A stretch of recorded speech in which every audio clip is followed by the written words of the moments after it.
Hello बच्चों, तो कैसे हो आप सभी लोग। आई होप कि आप सभी लोग स्वस्थ होंगे और मस्त होंगे और अपनी तैयारी को अच्छे से कर रहे होंगे। मैंने आप सभी लोगों को अगले वीडियो में कक्षा 10 रसायन विज्ञान के तीसरे लेसन के धातु क्या है, अधातु क्या है, उपधातु क्या है, धातुओं के रासायनिक गुणधर्म, भौतिक गुणधर्म, अधातुओं के रासायनिक गुणधर्म, भौतिक गुणधर्म, सारे टॉपिक जो है उपधातु पर भी चर्चा किया था। चार्ज कैसे निकाला जाता है ये भी बताया था। उसके बाद सूत्र कैसे बनाया जाता है ये भी मैंने आप सभी लोगों को बताया था। अगर आप सभी लोगों ने वो वीडियो नहीं देखा है तो उस वीडियो के लिंक मैं इस वीडियो के डिस्क्रिप्शन में दे दूंगा, आप सभी लोग जाकर उसे देख लीजिए। आज मैं आप सभी लोगों को इस वीडियो में धातु की सक्रियता श्रेणी, उसके बाद अम्लराज या एक्वारेजिया क्या होता है और उसके बाद धातु और धातुओं के मध्य अपक्रिया बताऊंगा। तो चलिए इस वीडियो को हम स्टार्ट करते हैं। और हाँ, अगर आप सभी लोग चैनल पर पहली बार आए हैं तो चैनल को कर दीजिए सब्सक्राइब, अगर वीडियो पसंद आए तो वीडियो को कर दीजिए लाइक। अब हम चलते हैं अपने टॉपिक की ओर। सबसे पहले आप हेडिंग कर लीजिए धातुओं की सक्रियता श्रेणी। क्या हेडिंग कर लीजिए? धातुओं की सक्रियता श्रेणी। हेडिंग करिए धातुओं की सक्रियता श्रेणी। मैंने आप सभी लोगों को बताया है धातुओं की सक्रियता श्रेणी क्या होती है। धातुओं की सक्रियता श्रेणी। अब देखिए धातुओं की सक्रियता श्रेणी क्या होती है। धातुएं जो होते हैं उनको उनकी सक्रियता के घटते हुए क्रम में व्यवस्थित किया जाता है तो एक हमें श्रेणी प्राप्त होती है। जैसे यहाँ पर देखिए, मैंने यहाँ पर सबसे पहले लिख दिया लिथियम। लिथियम क्या है? धातु है। लिथियम के बाद फिर मैंने लिख दिया पोटेशियम, उसके बाद मैंने लिख दिया बेरियम, उसके बाद मैंने लिख दिया एसआर, उसके बाद क्या लिख दिया? ऐसे अगर हम श्रेणी में प्राप्त करें तो वो जो प्राप्त होगी इसमें क्या मैंने लिखा है? लिथियम लिखा है, पोटेशियम लिखा है, बेरिलियम लिखा है, उसके बाद फिर सीएसआर लिखा है, सीए लिखा गया है। तो ये सब क्या है? जो ऊपर स्थित है वो अधिक क्रियाशील है और जो नीचे स्थित है वो कम क्रियाशील है। इसी प्रकार धातुओं को उनके घटते हुए सक्रियता के घटते हुए क्रम में अगर व्यवस्थित किया जाए तो एक श्रेणी प्राप्त होती है जिसे हम क्या कहते हैं? धातुओं की सक्रियता श्रेणी कहते हैं। ठीक बेटा, अगर आप सभी लोग नहीं जानते हैं धातुओं की सक्रियता श्रेणी तो मैंने शॉर्ट वीडियो बनाया है, उसका भी लिंक मैं डिस्क्रिप्शन में दे दूंगा। आप सभी लोग जाकर उसे याद कर लीजिए धातुओं की सक्रियता श्रेणी क्या होती है। ठीक बेटा, उसके बाद ही आप विस्थापन क्रिया जो है आप कर सकते हैं। तो धातुओं की सक्रियता श्रेणी आप डेफिनेशन क्या लिखेंगे कि धातुओं को उनकी सक्रियता के घटते हुए क्रम में व्यवस्थित करने पर प्राप्त श्रेणी को धातुओं की सक्रियता श्रेणी कहते हैं। यहां पर मैं लिख दे रहा हूं धातुओं को उनके सक्रियता के घटते हुए क्रम में व्यवस्थित करने पर, सक्रियता के घटते हुए क्रम में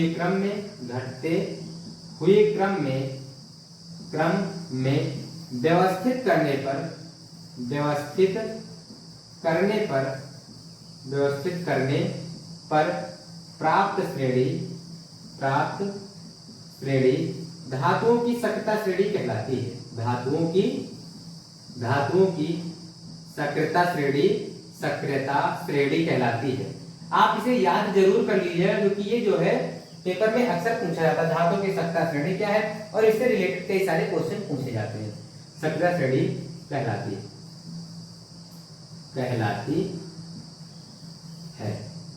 ठीक बेटा, प्राप्त श्रेणी जो होती है वो क्या कहलाती है? धातुओं की सक्रियता श्रेणी।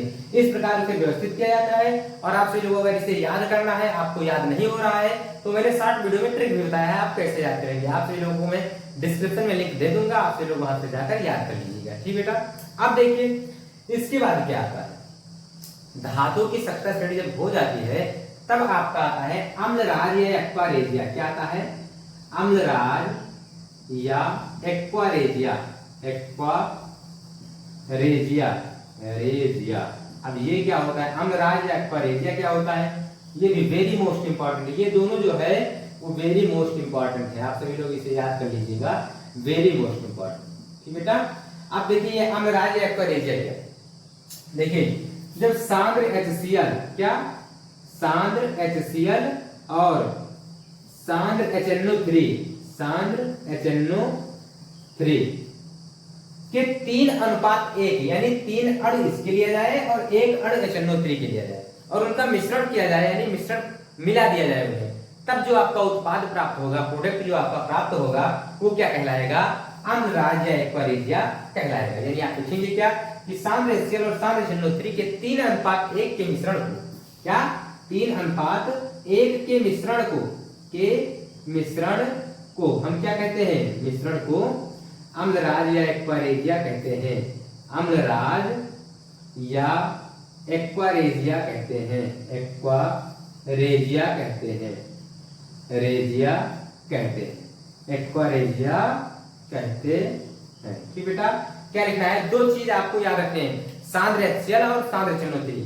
कितने? तो 3 अणु HCl के, 1 अणु HNO3 के। तो सांद्र HCl और सांद्र HNO3 के 3:1 के मिश्रण को हम अम्लराज या एक्वारेजिया कहते हैं। 2 टॉपिक आपके यहाँ इस वीडियो में समाप्त होंगे। अब मैं अगला बात करता हूँ धातुओं और अधातुओं के मध्य अभिक्रिया। वेरी मोस्ट इंपॉर्टेंट है। आपको दे दिया जाएगा कि NaCl के धातुओं और धातुओं की मध्य अभिक्रिया करके आप दिखाइए, और वहीं से आपका आता है लुईस स्ट्रक्चर, यानी आप लुईस स्ट्रक्चर भी बनाइए, लुईस संरचना भी आप बनाइए। तो यहाँ पर देखिए, या इलेक्ट्रॉन विद संरचना आपसे पूछ सकता है कि सोडियम क्लोराइड का इलेक्ट्रॉन विद संरचना या सोडियम का इलेक्ट्रॉन विद संरचना कैसे किया जाता है, आप दिखाइए। तो यहाँ पर आप सबसे पहले हेडिंग लीजिए, धातुओं तथा अधातुओं के मध्य अभिक्रिया, तथा अधातुओं के मध्य अभिक्रिया, धातुओं के मध्य अभिक्रिया, धातु तथा धातुओं के मध्य अभिक्रिया। ये देखिए वेरी इजी है। अगर आप सभी लोगों को मैंने बताया है, पहले लेक्चर आपने सुना है, तो आपके लिए वेरी इजी टॉपिक है, धातु और अधातुओं के मध्य अभिक्रिया। देखिए, मैंने जब धातुओं की डेफिनेशन बताई थी तो क्या बताया था? धातुएं इलेक्ट्रॉन त्याग कर धनायन में परिवर्तित हो जाते हैं, और अधातुएं इलेक्ट्रॉन ग्रहण करके ऋणायन में परिवर्तित हो जाते हैं। यानी धातुओं में क्या गुण होता है, कौन सी प्रवृत्ति होती है? तो इलेक्ट्रॉन त्याग कर धनायन बनने की प्रवृत्ति होती है। अधातुओं में तो इलेक्ट्रॉन ग्रहण कर ऋणायन में बदलने की प्रवृत्ति होती है। तो क्या होता है, जो इलेक्ट्रॉन धातु त्यागता है वही इलेक्ट्रॉन जो है वो अधातु ग्रहण कर लेता है, और इस प्रकार क्या होता है, धातुएं भी अष्टक पूरा कर लेती हैं और धातुएं भी अष्टक पूरा कर लेती हैं। वो धनायन में चेंज हो जाती हैं, ये ऋणायन में चेंज हो जाते हैं, और दोनों मिलकर किसका निर्माण कर देते हैं? आयनिक यौगिक का निर्माण कर देते हैं। आपको लिखना क्या है कि धातुएं इलेक्ट्रॉन त्याग कर धनायन, मैं यहाँ पर लिख दे रहा हूँ, देखिए, धातुएं इलेक्ट्रॉन त्याग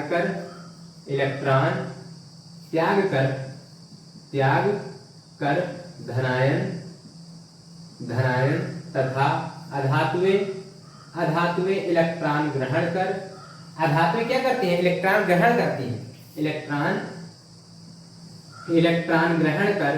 ग्रहण कर ऋणायन बनाने की प्रवृत्ति रखती है। किससे क्या बनाने की प्रवृत्ति? मैंने आपसे जो बताया था कि अगर कोई चीज पैसा ले रहा है तो ऋण हो जाता है, जिसके कारण उस पर ऋण का चार्ज आ जाता है। कोई दे रहा है पैसा तो धनायन हो जाता है, धनी हो जाता है, जिसके कारण उस पर धन का आदेश आता है। तो ग्रहण कर ऋणायन बनाने की प्रवृत्ति रखते हैं।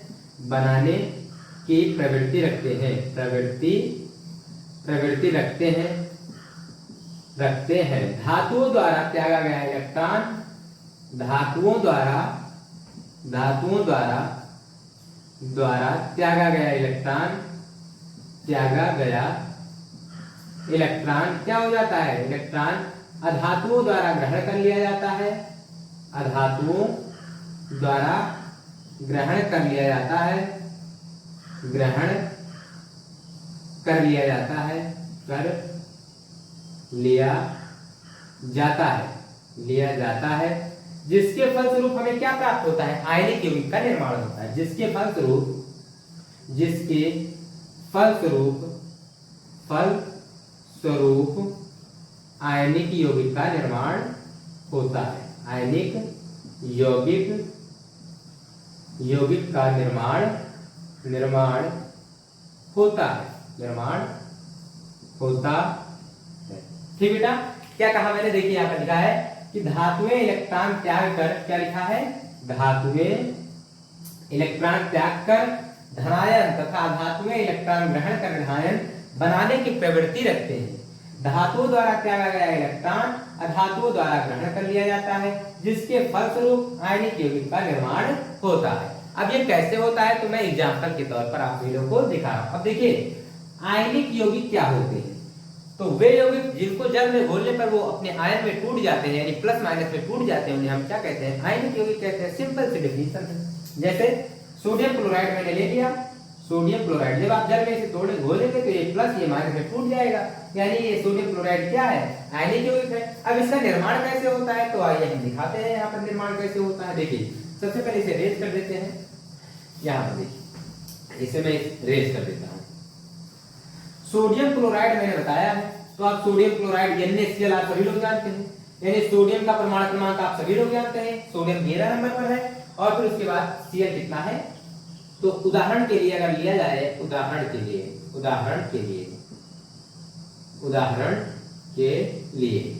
अब देखिए उदाहरण के लिए मैंने ले लिया NaCl, क्या ले लिया, NaCl ले लिया। अब देखिए क्या होगा, अब आप सभी लोग जानते हैं कि सोडियम कितने नंबर पर है, 11 नंबर पर, इसका इलेक्ट्रॉनिक 2,8,1 हो जाएगा। अब देखिए ये अपना अष्टक पूरा करेगा किस प्रकार, एक इलेक्ट्रॉन त्याग कर। अब क्लोरीन कितने नंबर पर है, तो 17 नंबर पर है, तो ये क्या करेगा 2, 8, 7। अब ये अपना अष्टक पूरा करेगा एक इलेक्ट्रॉन ग्रहण कर। अब देखिए ये धातु जो है ये एक इलेक्ट्रॉन त्यागेगा और इसी इलेक्ट्रॉन को ये क्या कर लेगा, धातु ग्रहण कर लेगा। अब जब इसी इलेक्ट्रॉन को ग्रहण कर लेगा तो मैंने क्या लिखा है, देखिए धातु इलेक्ट्रॉन त्याग कर धनायन तथा अधातु इलेक्ट्रॉन ग्रहण कर ऋणायन बनाने की प्रवृत्ति रखते हैं। अब जब ये इलेक्ट्रॉन त्याग देगा तो Na क्या हो जाएगा, प्लस का 1 हो जाएगा, और ये जब इलेक्ट्रॉन ग्रहण कर लेगा तो Cl क्या हो जाएगा, माइनस का 1 हो जाएगा। अब देखिए यहां तक तो बात हो गई। अब क्या होता है, धातु द्वारा त्यागा गया इलेक्ट्रॉन धातु द्वारा ग्रहण कर लिया जाता है। देखिए ये इलेक्ट्रॉन को त्यागा तो ये धनायन में चेंज हो गया और ये ग्रहण किया किसमें हो गया, ऋणायन में चेंज हो गया। और दूसरी लाइन करिए कि धातुएं जो इलेक्ट्रॉन त्यागती है वो किसके द्वारा ग्रहण कर लिया जाता है, धातु द्वारा ग्रहण कर लिया जाता है। अब देखिए जिसके फलस्वरूप किसका निर्माण होता है, आयनिक यौगिक का निर्माण होता है, यानी ये जब इसके इलेक्ट्रॉन को ग्रहण कर लेगा तो NaCl आयनिक यौगिक का निर्माण हो जाएगा। किस प्रकार, यहाँ पर देखिए जैसे Na ले लिया मैंने, इसके आखिरी कक्षक में कितने इलेक्ट्रॉन, इसका 2,8,1। अब जो आखिरी कक्षक में इलेक्ट्रॉन है उसी को मैं यहाँ पर दर्शा रहा हूँ, देखिए मैंने दर्शा दिया Na का।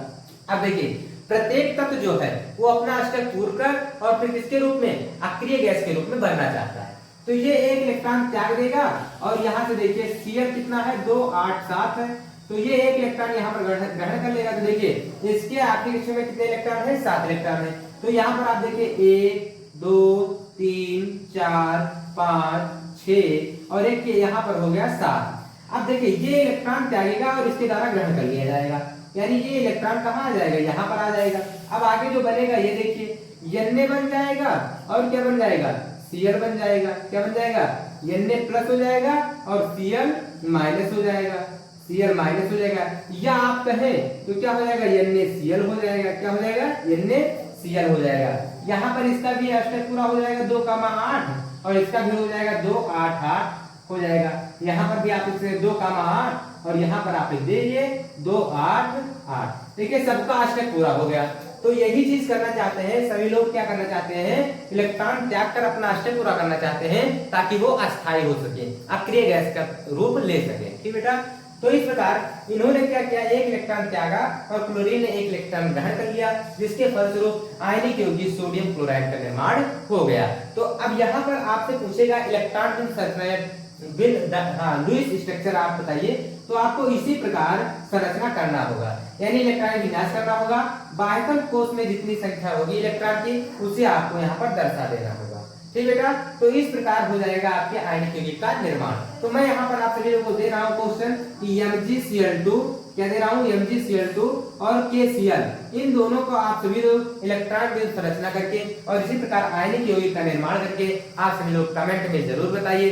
अब हम मिलते हैं नेक्स्ट वीडियो में, तब तक के लिए धन्यवाद।